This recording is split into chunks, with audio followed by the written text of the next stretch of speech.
Hey everyone, it's Brad again. It's about 7:15 on Sunday, the day after the blizzard of 2009. I'm here in Rockville, Maryland, and I'm driving around some of the smaller side streets in my neighborhood. The main roads have been cleared, but take a look at these big piles of snow. Just remarkable. It's really a winter wonderland. I really enjoyed the day, helping some folks shovel. I helped some folks who were stuck.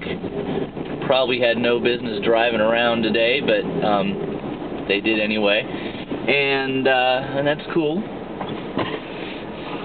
And this is one of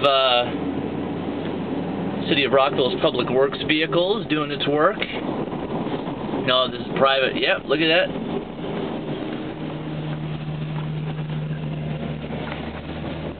Woohoo!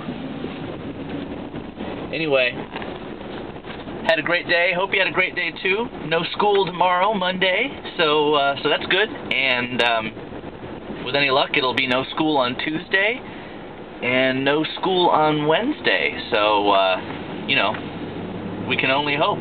Anyway, I hope you're all having a great holiday season, and talk to you later.